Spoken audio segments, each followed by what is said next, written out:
me a movie with the title U-R-T. Under Reagan's Table. Okay. So we all know Nancy Reagan is the throat goat. Oh. That's kind of her rep. And as Reagan is trying to decide whether to pass the bill Reaganomics that would destroy the economy and usher in decades of neoliberalism, he's getting topped off, dude.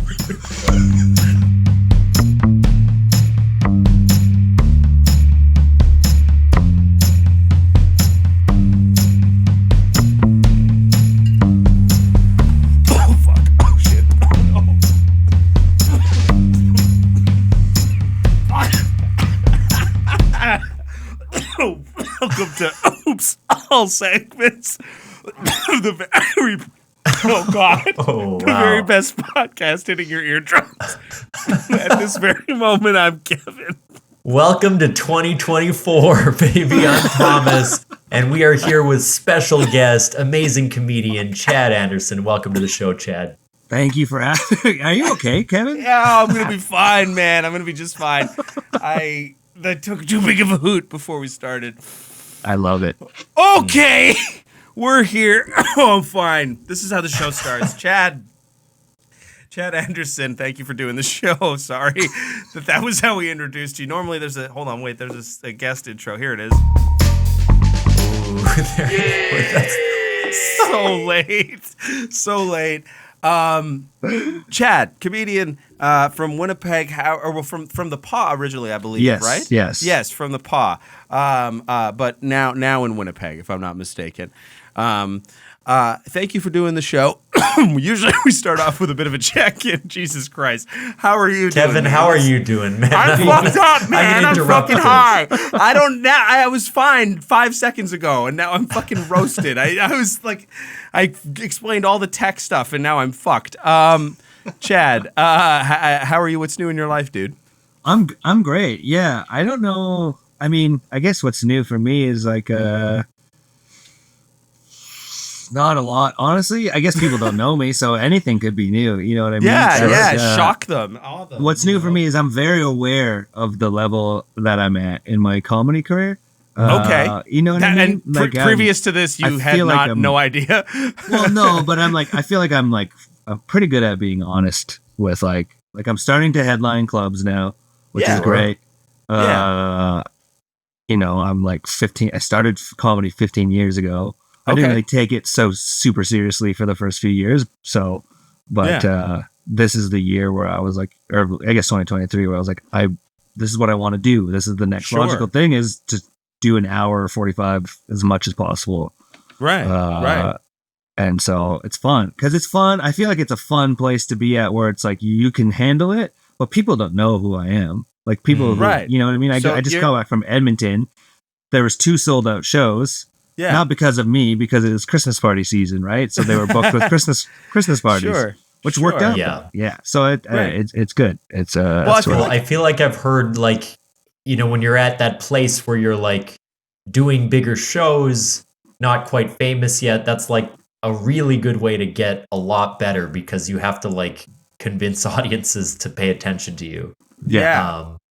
Yeah, you're sort of like choosing. It's a lot more pressure, presumably, right? Because you're like making a name now. You're sort of like, what I do now might be more attached to my identity than what I was doing 4 years ago, 5 years ago, 6 years ago, because there's more eyes now. But that's, you know, I mean, I've like, we've been peripherally in the same circles, because obviously the stand-up community and the improv community kind of sometimes mix, but mostly we just kind of sometimes spend time in the same venues.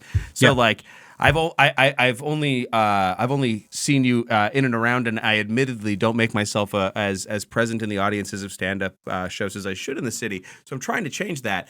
But in my progress of changing that, I came to see a show that I think you were headlining, that Kristen Anderson had put on a show a little while ago, and I was like, oh man, The chat is so good. Like I hadn't seen you do. I don't think I mean, it's been years maybe since I've seen you touch a mic. But even I don't even know how long I'd seen it. So I just you did great, and I thought you'd be a great fit on the show. So welcome here. But that's I will challenge one thing though. Yeah. And you said that you were aware of the level that you're at. If that were true, you would not have agreed to do the show. So we're grateful that there's still some blind spots enough that you were like, oh, this might be an opportunity. So that's really cool for us. Yeah. Oh snap! Exactly. Got you. We are Shock Jock Radio podcasters. So I do want to ask, maybe for the check-in. It's the first episode of the new year. Yeah, people have New Year's resolutions at all? Any thoughts going into 2024? Intentions, goals? Yeah, things we're doing, things we're focusing on, things like that. I mean, personally, I'm trying to be more mindful of how I spend my time. It's something I sort of started a couple like months ago. But as I've gotten older, but I haven't lost I still have this like youthful energy I had in like early like university where I constantly want to be creating projects and saying yes to things and taking things on my shoulders. But as I have 2 restaurants that are a lot of work.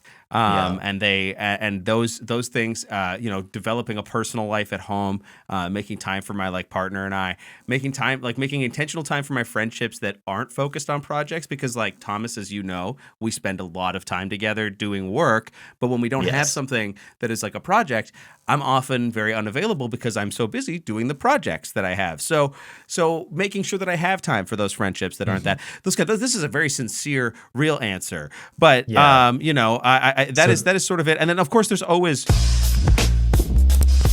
that. Your youthful energy is also being expelled on a particular site, which you have a premium subscrition. That was my little gift to Kevin for this year. You got me a Pornhub Gold membership.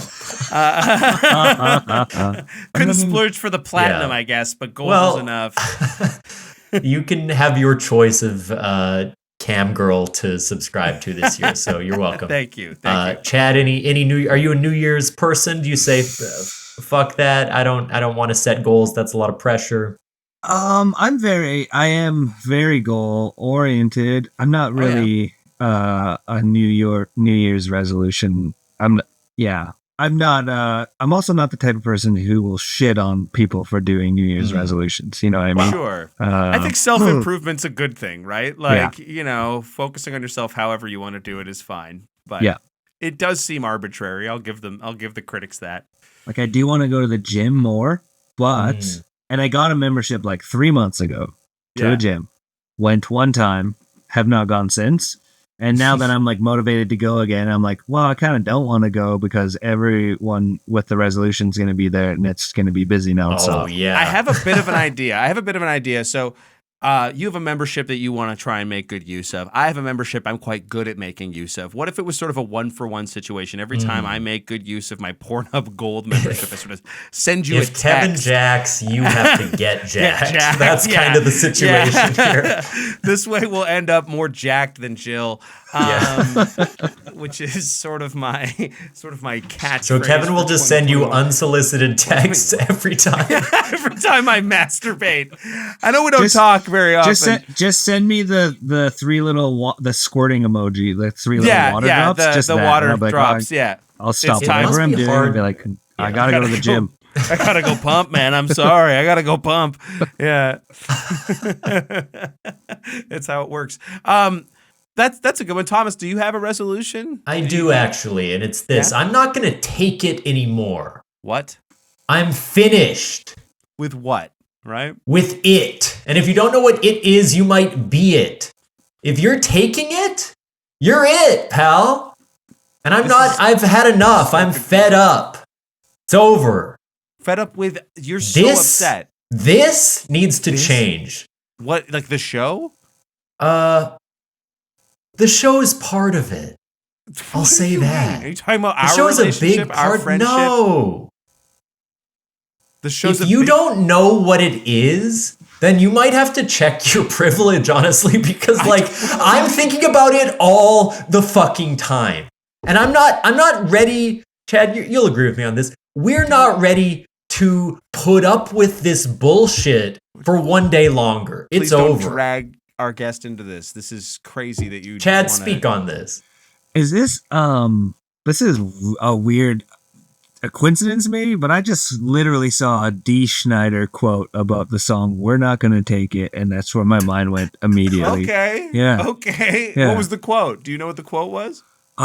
He was making fun of the wrong people for Trump supporters for using the song, because he was like, "It is the thing we weren't taking back then. It's what you represent." Yeah, you see, and yet this has sort of made it all make sense now, because Thomas whether does have or a not I sort support Trump is completely irrelevant. We yeah, do not need to get into that. Part of the reason there's so much glitching going on around Thomas's background is that I sort of can't. I have to censor him. I can't let what's actually in the room behind him, sort of the flags. I don't support Don Jr. I support his twisted sister, Ivanka. Stop making like 70s, 80s rock references tied in with these sad folks. You know, they're just white people. But that's fine. That's fine. Spin the wheel and get the year started. We should spin the wheel and get the year started with this segment. Yes.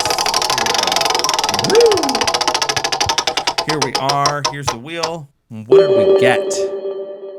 We're getting it started with a user-submitted audience member segment, Top Flight, by Fluffy Bearded Dragon. Participants must describe their best and worst flight stories. Oh, okay. Yeah, Chad, you travel for work obviously sometimes. Is there a do you have like a the worst flight ever you've ever been on kind of story, or something like that? I mean, airports can be hell, but I like them sort of. Yes. Well, this was when I was how old would I have been? 16 probably. My high school. We had a high school travel club. And you fundraise, and then you go on a big trip to wherever. And the year that I was in it, we went to France, England, and Scotland. That's a hell of a trip. It was sick. It was. I wasn't allowed to back on travel club the following year because I went party to it. But you fucking made the most of it when you were there. Yes. We landed in Paris, and our teacher or the chaperone was like, "You guys have 2 hours once we get to the hotel to just kind of explore close, and then we have our first tour." It was of Notre Dame. Okay, all right. So Hunchback for fame. I get you. We get there. Rest in peace, Notre Dame. By the way, too soon. Anyway, sorry. Poor guy. So anyway, this is not even part of the flight story. I'm just getting sidetracked. So we get there, we get to the hotel, we check out. Immediately, we're like, no drinking age here. So we go to a bar, and I start drinking tequila shots and as many beers as I can. Amazing. Then we get on the tour bus. Yep. To go to the tour.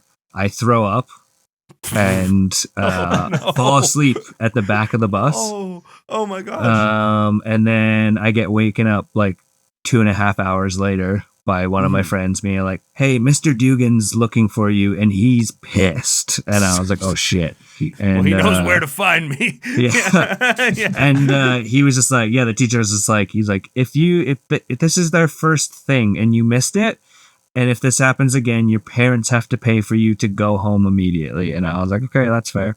And I guess apparently the tour bus just drove around Paris for 2.5 hours with a passed out teenager on the back. They really do it different in Europe, hey? And he was like, he's like, "You're lucky we didn't change tour buses also." Like you didn't get lost in Paris. For your life could have taken an entirely different trajectory. Yeah. You could have been on the way back. This is the plane story. The way back. So the last night, because everyone had partied so hard, the teacher said, he was like, "Nobody's going out tonight. Everyone's in their room. We have a curfew."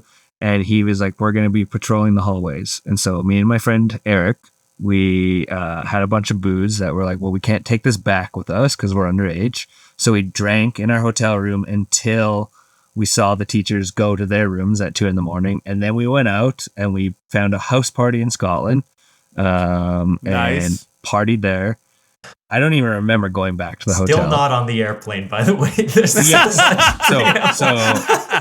So then everyone's ready to go to the airport. They're waking us up.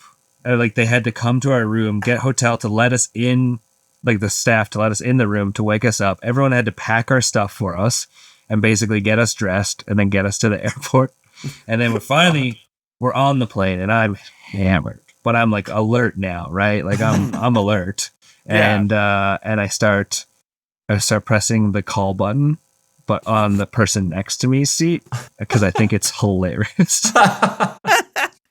The most so alert, but the flight attendant comes like 4 times, and then finally on the last time she comes and she's like, "Look," because the girl who was sitting beside me, she's like, "I'm not doing it, it's him," and I would be like, "No, I'm not doing anything," and like laughing. And then finally she's like, "Sir, if you press it one more time and you don't need actual assistance, we're gonna ask you to get off the plane," and because we hadn't even taken off yet. And so I was like, "Yeah, okay." And she turned around and I just go, and then everyone looks at me. And then I guess I passed out because I woke up and we were back in Canada. It's a pretty good flight. Cool. So I asked you for what your worst flight ever was. And Target you told neutralized. You told me what the person beside you's worst flight ever was. Yeah, that was probably the person. How old were you, Chad? 16. Yeah, just a 16-year-old kid. And you found a Scottish house party. I know we're talking the flight, but they're just like, let's let these teens in here and we can party with them. Well, they go hard in Scotland, man. We were just walking around and we ran into this group of younger people, and it was the early 2000s, so we had our hats on to the side, you did back then.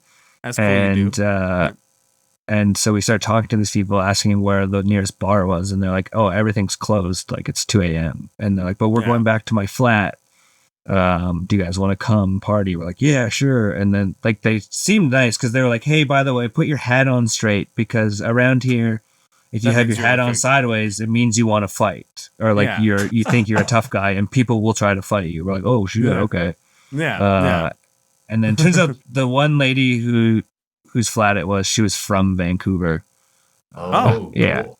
Yeah. Canadians abroad helping other Canadians party it up. That's nice. That's like a hell of a story. That was a great. Wow. Yeah. That's like I have had some flights surrounded by drunk people. It is very annoying. Like you were on that flight. There was one time I wish I could remember the details, but there was one time over a long flight where people were just boozing the entire time and kept like poking my chair and like asking me questions, asking what movie I was watching, all that stuff. But the one that jumps out for me, it's not that crazy. I think the most negative experience was not the flight, but I had to stay overnight in Heathrow in London to get home because the flight, it was such an early flight. It was like 5 a.m., 6 a.m. And I was living in Oxford. So if I didn't take the bus the previous night, I wouldn't be able to get there for the flight. So I had to take it out at midnight and just be in the airport for like 5 hours sleeping on those benches. That sucked. Awful. But then there was a flight where we were in Spain with Kim. We went to Marrakesh, and it was just bizarre. Like the social norms were completely different on this flight. It was like a cheap budget flight, and everyone was just, as soon as it took off, they all took their seatbelts off and they just wandered around and like squatted in the aisles and were just chatting with their friends and stuff. Cause it was one of those like sit wherever you want, first come, first serve. So they just come over to my aisle and be like sitting there, like snacking on stuff, chatting. It was just such a kind of way more casual than what you're used to. Yeah. Wild. That's those are both like kind of out there too. I feel like, the thing is, I feel like I talk about travel on this show so often that if I tell a story, I'm worried I've told it already. I must have talked about. Have I talked about being incredibly hungover going through the Heathrow Airport as well on my way back? This is like not that long ago.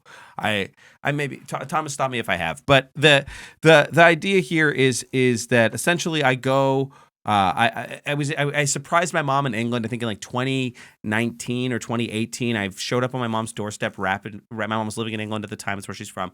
I showed up wrapped in paper, and she was super happy.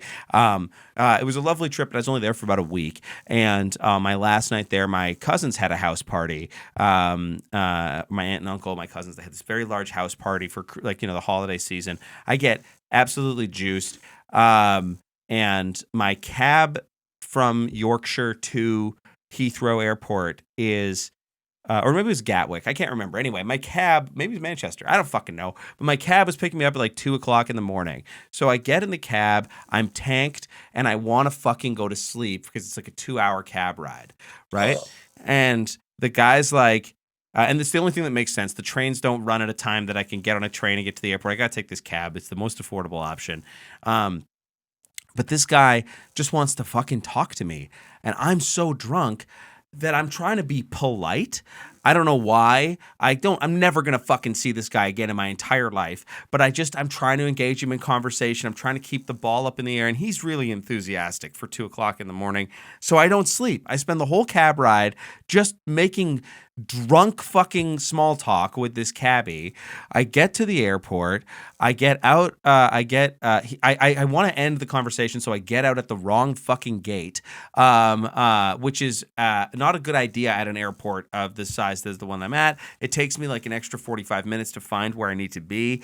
I'm starting to get hungover now as I'm going through security, so I'm like getting a headache while the guy's like trying to tell me that the hair paste that I use actually is considered a liquid, even though it's like definitely solid.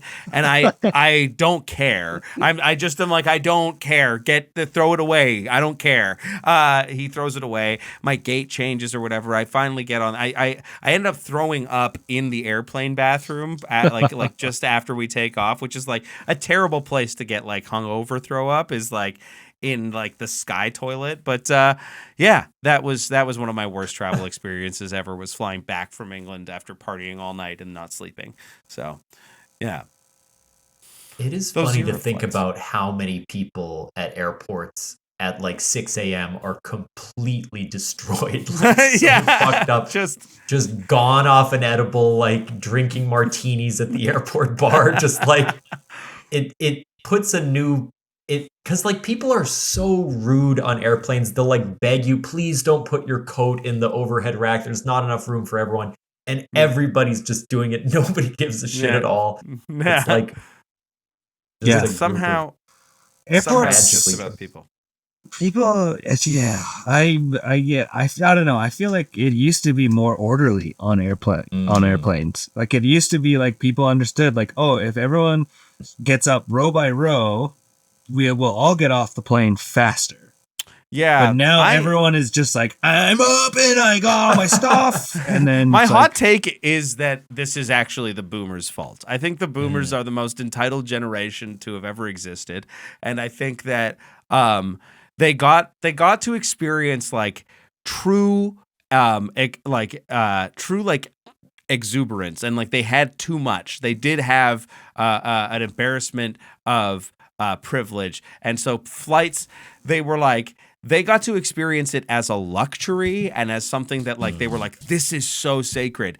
But now it's like so commercialized and people are crammed in there so much more. And it's so much more, we need to like flying is so much less of a, and also terrorism has caused that to, I guess, people have like made flying way more paranoid. But I don't really know that was so much of it, because I feel like you'd expect people to almost be more orderly and more structured and more regulated after 9/11, not before. But I do think though, you gotta acknowledge that like air travel has become just increasingly demeaning. Like it just gets more cramped, more humiliating, more like obscure sections that are higher ranked than your section. So you're at like there's like just this you're boarding very class visible C, class divide. Yeah, boarding class A, zone 1, and then you're just like general, and that's the last seat on the plane in the middle of the back row, and there's no like. They don't include enough overhead space. They demand that you check your bags. I understand why everyone is so grumpy at the airport. It does really sort of boil you down. And they just fuck you. They're like, fuck, you get nothing. Like, you have to get there. You get nothing. Yeah. Well, I came back from Halifax and I got to Toronto for a layover. And when we get there, it was like, oh, your flight's delayed. So like, oh, okay, well, that's all right. Yeah. Then I get another notification, flight delayed further. And then another notification, flight delayed further. And then I go to the gate and they're like, oh, yeah, what? I didn't even remember. It was like the pilot. They don't have a pilot. And I was like, what do you mean you don't have a pilot? What? So like the pilot that was supposed to fly flew too many flights today or something. It's like, oh. He's all piloted out. Actually, he got a little over eager. and then they were trying to say like, oh, it's like we had to pay for our rebooking at that first, and I was like, no, this is your fault. I don't want to be here right now. I'm not supposed to be here. Like, I didn't make the pilot fly too many flights. It's not my pilot. I didn't choose that. You know, I didn't overwork the pilot. That was you. And then I was at the Toronto airport for like 12 hours, 12 extra hours. Sure. And they gave me a $10 food voucher. Well, at least you can get half a Big Mac. You can have. Yeah, that's like, terrible. If they can technically say it was like an act of God or whatever, then they can just get away with anything. Yeah, and I mean, overworking a pilot feels like it isn't an act of God, but I guess that just depends on where your religious beliefs lie. Our pilot went too hard. He took guidance from the Lord. We really stuck it to air travel. We did. Which is maybe an underused element of comedy, don't you think? Like complaining about just being on planes. I haven't seen that much. Before we spin into a break, I just want to bring up something I was going to bring up in my check-in, but we rang in the new year, Thomas. Club Soda did a comedy show on December 30th at the Basement. It's a great show. Sold out the venue, which was a blast, and it was hella good. Then we went to we had like a little after party get together. To I closed down one of my restaurants. We turned off all the lights and had a little hangout in there. It was nice. I think it was about like 10, 12 of us. Because everybody was in from out of town, and Katie Curtis got us to. She made us do New Year's Valentines sort of to each other. So she put all these envelopes with our names on it, and mine were so nice. Like everyone was really sweet. Well, that's the thing, right? Because there's so many of us. They're so nice. Like Jesse wrote me talking about like my producer skills, my performance skills, and how much he likes doing things like what we do in the basement with me. Katie said very nice things about sort of being inspired to work with us here. Ben said that I was an intentional friend, an improv leader, which is very valued, and that seemed very nice. And then I got this. I found something from you here, which is interesting. You just sort of wrote "eat shit and die" on here. Is that my handwriting? Because that looks like no. I mean, it definitely looks like something you wrote from a binder. A 90s doodle from a binder. Yeah, well, I mean, I just wanted to sort of why you asked me to eat shit and die in the Valentine sort of. You're claiming this wasn't you? It wasn't me. Okay. I think it may have been you. But if it was me, fucking get over it. Wait a minute. You're a pathetic worm. No, wait, hold on. Well, don't double down on it. It was like because It wasn't me, but now that I'm reading it, I wish I had written that. Okay, but and I hope you eat some shit. You worm. Listen to this. We're going to a break. Right back. I'm running the show now.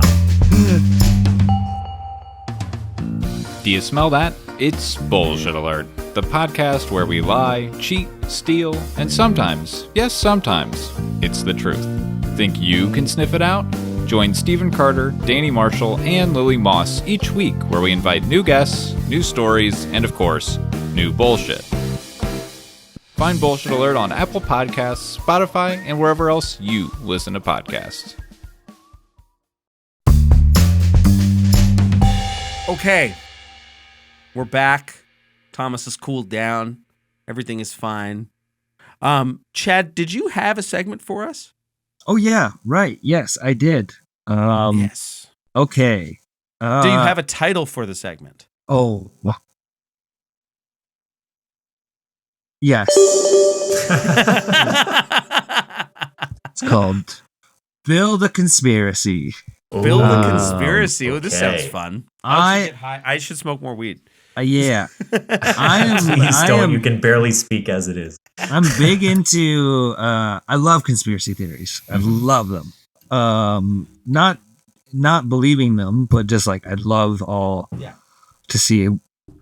I just it's so fascinating to me to look and be like, why do people believe this crazy shit? And then like see where it came from. Yeah. So anyway, that's my algorithm is on Reels is usually conspiracy theory stuff. Cooking videos. Okay. Because I do I'm not gonna say all of it. I do a lot of the cooking in my house now. Okay. Because now that I just do comedy, I'm home a lot more. So what's your favorite thing to make? Great question. This is my job interview question when I'm hiring people in my restaurant. I love making chicken thighs in the oven. Chicken thighs. Yeah. All right. Yeah, love a good chicken thigh. They're so juicy. They are good. I had a chicken thigh for lunch this morning. Ooh. Yeah. Okay. Yeah. Okay. What do you get when you combine a conspiracy theory with a smoothie chef? What? Magic bullet. That's pretty good, actually. JFK. That's pretty good. JFK. Yeah. Right? Okay. All right. Sorry, I really thought it was going to be worse than that, but that was actually usually it is, but that was one of my rare ones.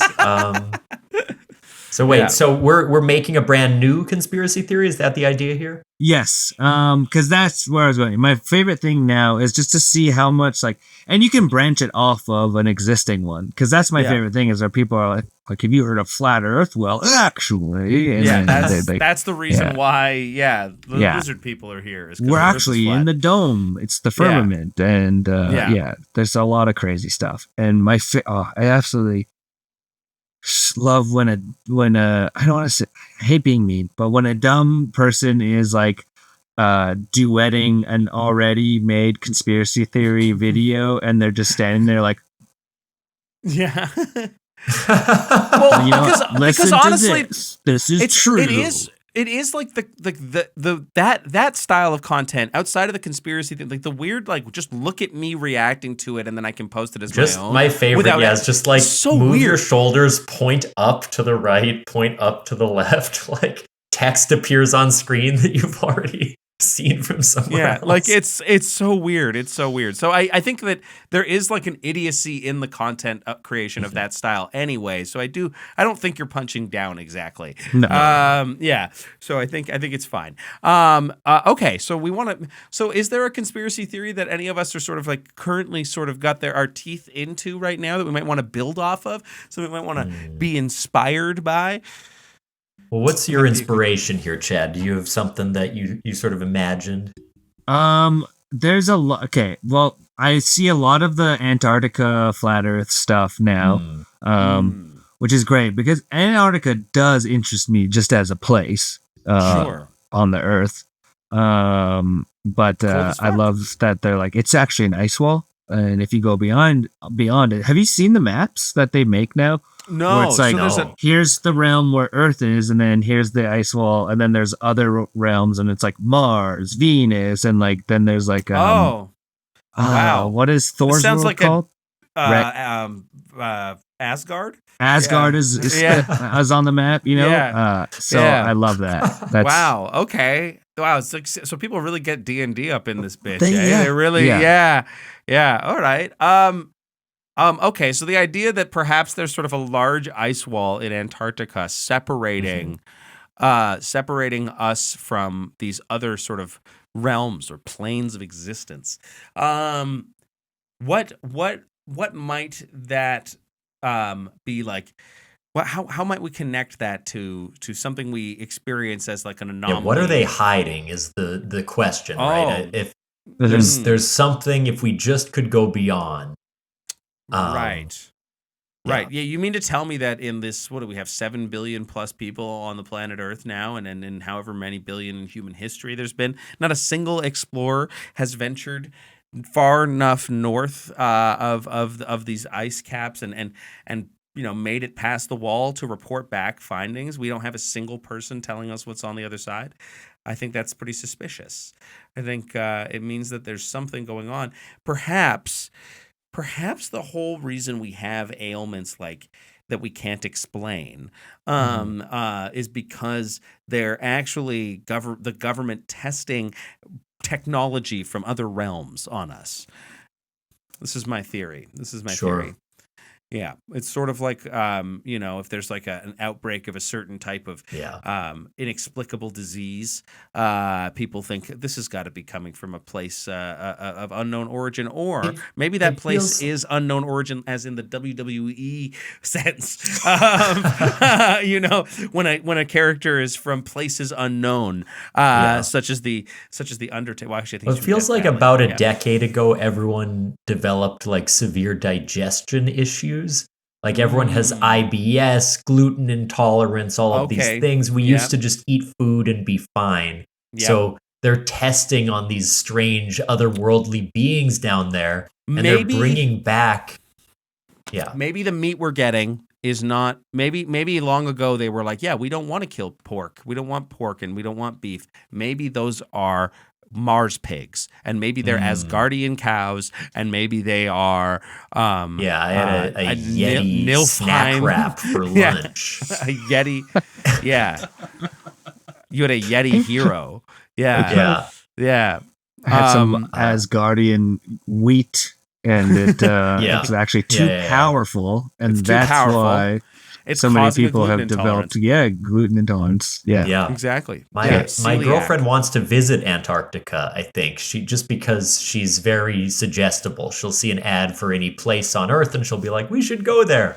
Yeah. You still if haven't I been get able to down convince there her to move to Winnipeg, and she has pretty intense digestion issues. So maybe getting there, go to the source. You have to eat that pure Asgard meat. And then everything will sort itself out. She needs to kill those 2 goats from Thor: Love and Thunder and harvest their organs for a stew that will keep her there. Did they ever show Thor eating when he was in Asgard? I don't actually know. He's drinking a lot. There's a lot of drinking going on. There's a lot of drinking. I don't know. I mean, I can sort of imagine like a feast being had, but I'm not sure. I know those movies decently well, but it's been a minute. He probably ate shawarma in the Avengers, but that's not Asgard. He ate on Earth for sure. There's scenes of him eating on Earth. Well, he gets fat. Yeah. So, I didn't know that. Yeah, he gets fat in Endgame. But I feel like I don't recall him eating. Is it CGI or did he actually gain a bunch of weight? No, he like puts on a suit and it's CGI and it's weird and it's like a little confusing, and it's not like really over the top. It's not like it's not like Brendan Fraser. He doesn't clump. He doesn't clump. He doesn't. But it's like a strange thing. It's just like a depressed. belly, more or less. Yeah. Yeah, and they sort of refer to him as Fat Thor in all the marketing, which is sort of weird, and because it's Chris Hemsworth, who has never been fat a day in his life, I think. But I do think that there is a scene where this is so deep in the fucking Marvel lore now, but there's a scene in, I think it's Thor: The Dark World, or maybe it's the first Taika Waititi one, Thor Ragnarok, when Thor goes back to Asgard and Loki is posing as Odin, as the king, and they're having they're doing like a big play where like Matt Damon is playing Loki and stuff, and there's definitely people eating like decadently there, like being fed grapes and stuff. So there's definitely like a feast of some kind, and that's the kind of food that Kim needs, that Thomas's partner needs in her life. You need to feed her grapes. Does it feel like is the MCU hiding clues? Because often with these conspiracies, there's like something, it's right in front of your face. You look at the movies close enough, they're like, that's it. We're feeding you Yetis. Don't you idiots get it? That's the thing. And that's the thing.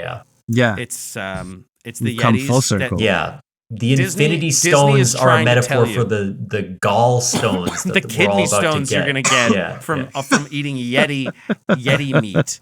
It's high in calcium, and that's gonna build up. Right. That's going to build up. You're going to have to pass that. All right. It's not going to be fun. How big? Too big. That was a great segment. That was a great segment. Did we complete your assignment, Chad? Yeah. Sorry, we should say, and the Jews are behind it. I forgot that part. Yeah. You get there if you just to really round it out. Yeah. We did forget to bring it home by blaming the circumcised. Yeah. And here we are. Here we what an are. argument. The Marvel also. circumcision universe. That's what the C is in MCU. Wow. That's oh snap. That's something great. That's something good. That's something unfortunate that just happened. I think it's time for us to spin the wheel once more, Thomas. What do you think? We already did an audience segment, so let's just spin it normal. Spin it like normal. See what we get. See what kind of things pop up. There might even be a conspiracy one in the wheel. I think there might be. I can't remember. Ooh, okay. My movie. Participants must play the improv game, My Movie. Chad, do you know this game? I do not know the game. Okay. Nice. So we're going to get a 2-letter acronym like AB. And then I'm going to go to each of you. You're going to pitch a movie title that uses those letters. So like anything, Almost Brothers. Bear. Yeah. Whatever. I'll go back and forth. If I like a title, I might get you to elaborate a little bit. We may swap and Kevin will host for a bit so we can rotate because there's only 3 of us. And then we might even see a scene from the movie, depending on how it goes. Feel free to wrest control away from me. But our first acronym is going to be MC for Marvel. Okay. Yeah. Okay. So MC, Kevin, what is that movie? Yeah. Mrs. Claus. We're coming out of the holiday generic. season. I don't like it. Chad, Okay, MC. Mr. Clean. It's the origin story of Mr. Clean. These are all just names of corporate mascots. Kevin, why don't you try again? My condolences. Okay. Yeah. What's the context of this one? So, this is about a funeral parlor manager.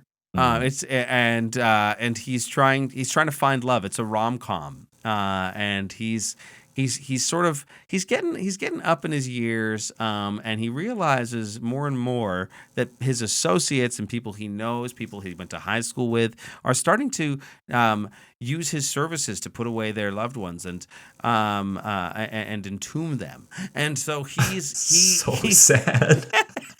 The people he knows and loves are entombing their... they're entombing their lost loves, and his high school sweetheart, who the one that got away, as it were, walks through his doors with the body of her late husband in tow. Damn, as it were. This guy sounds really evil. Yeah, and so, the man's already dead, so it's really just about how he's going to be able to sort of make his move on her. All right, I've heard enough. This is sadistic. This is sinister. Let's get a new acronym. I'm going to say here. ER. Chad, go. Oh, ER. Okay. Sorry, No, I think. good. Okay, we good. can still hear you. ER. Everything ruined. Ooh, I was legitimately that you witnessed that coming right out of my brain. I feel it. And what do you imagine this film? What genre are we talking about here? This it is a drama, Sure. and it is starring Will Ferrell. Wow, so he's taken a turn, kind of like a Stranger Than Fiction move, where it's like, oh, he's actually got some chops. Yes. And what is his character experience in the film? So, I mean, kind of given away by the title, everything ruined. Everything is ruined in his life. His wife is gone. His child is dead. Holy shit! That's why his wife left.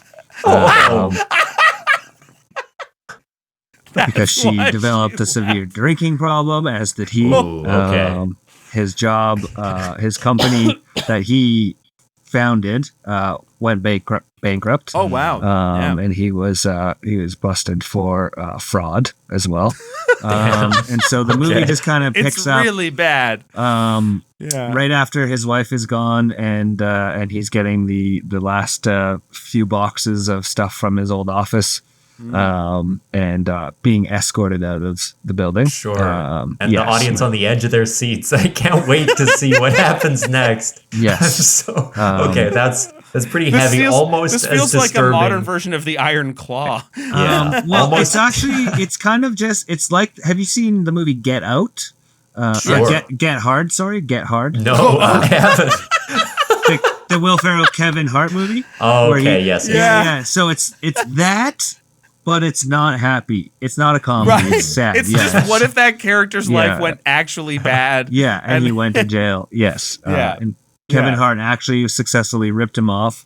It just gets fucking ruined. Ruined. Yeah. There's no happy end. He goes to jail. It's the story of a white guy having a bad time. The ending credits are the jail cell closing, and then what crime does he commit? It pans down, and then it's just two hanging feet. Oh my god! Okay, everything. Didn't work out. Yeah, everything. Sure. I like how dark it just sort of spirals. White collar crime too. So fraud. They wait for the credits to show him dead. Yeah, well, in the honor of the MCU, it has to be a post-credit scene. Right. Imagine a post-credit scene where the only thing you find out is that your main character committed fucking suicide. So if you leave early, you assume he's okay, but if you stick around, yikes. Yeah. Okay, what a fun family. What season does this film release during? The last title kind of scrolls up. It's black, and then the sound you hear is like the gun clicking back. My God. Just like Nick Fury shows up a bit too late. Oh no! Oh shit! No! Mr. Stark. Wow. Let's do one more round. I've never felt worse than hearing those two summaries back to back. Here, let me to spearhead. Thanks, maybe let's go with 3 letters. Let's go with a 3-letter acronym. I'll look around here and I'll just pick 3 letters off of a poster that I see. Let's go URT. So URT. And we'll start with you, Thomas. Give me a movie with the title URT. Under Reagan's Table. Okay. Give me a little bit more juice here. It sounds like it's about president. We all know Nancy Reagan is the throat goat. That's kind of her rep. And as Reagan is trying to decide whether to pass the bill Reaganomics that would destroy the economy and usher in decades of neoliberalism, he's getting topped off, dude. I can see the trailer now, just a slow pan in on like a wood grain desk with the sound slowly increasing of a man getting fellatio. You ever get dome so good you get early onset Alzheimer's? And you take away the civil liberties of an entire generation of his brain doesn't work anymore after this. He stays in office. Okay, that's your URT. Mine. That's under Reagan's table. Chad, can you give me a movie title, please, with URT? Okay. If you can process anything after the throat goat has been through your brain. Okay. United Rental Tenants. United Rental Tenants. Yeah. So very this sounds a bit like a tenancy union. It is, yes. Can you tell me a little bit more information about the film? This is a story of everyone who lives in a rental unit, apartment, bachelor pad, albeit whatever, as long as you rent it. And rising up against homeowners. Not against just the landlords of their buildings. All homeowners, individual homeowners who have their own homes. Renters versus owners. Because people who don't own homes are dumb, so they don't know who they're mad at. Yes. So, oh yeah. Okay. Yeah. And it is sort of just that the class politics in the film are that simple. It's just that. If you rent, you're dumb. And otherwise, so there need to be a lot of them banding together. Yeah. And in the movie, we're not sure which side we're cheering for, right? Because, sure. Yeah. We're like, oh, we get it. You want to unite against people owning too much, but also why are you fighting people who just own a home that aren't that seems landlords? It seems badly targeted. This is sort of genuinely how class warfare plays out, and how it really sort of the politics of division. I like it. Do you have a lead in mind? Yeah, I was thinking Tom Cruise. Okay. Yeah. He's the head of the United Rental Tennis. Sure. Yes. Yeah, the most relatable man alive. We definitely when I think of Tom Cruise, I think of every man. And that guy feels like he's lived the same experiences that I have. And Jason Momoa is the homeowners. Oh yeah. Wow. Scott. Yeah. Absolutely. That's good. Sure. Yeah. But he's really portrayed as a villain. Yes. Sure. Because I'm sick of how much everyone loves him. Okay, I'm sick of him. Liked. He's not that cool. He's a little. All right? He's pushing it a bit hard with the. He's a corny dude. He's a corny dude. There, I said it. You're also corny, Jason Momoa. He is corny. Fuck Take Jason that. Momoa's corniness. He also like he has played the dumbest superhero ever. Right? Like yeah. I've been thinking about that. It's like Aquaman is sort of famously the nerdy one, and they made him like this bro badass, and it's like. It would have been fun to have him his be a cool little trait different. is that he's an alcoholic. That's his like cool trait is that he has a bit of a dependency. Unfortunately, I think we gotta show some respect for Dave Bautista, the good actor wrestler. We all love Bautista. Yeah. He actually is very good. Bautista is very good. He's very funny. Yeah. He seems to be well principled. And he does 007 shit. Which is kind of weird and wild, as well as like. Does he work for the British government? Yeah, that's right. David Bautista is a spy for MI6. You heard it here first. You heard it here last. You heard it here forever. I don't know what that's here for or why it was there. It wasn't the sound I wanted to hit, but it's the one we got. So that's fine. That's good. Thomas, is it time? I think it's time to wrap things up. I guess so. Is there something, Chad, that this is going to come out on Monday, January what the fuck date is that going to be, Thomas? It's going to be Monday, January the 8th. Is there anything that you want to plug coming up that people might want to see or a way that people can find out more about your stuff on your socials? Things like that.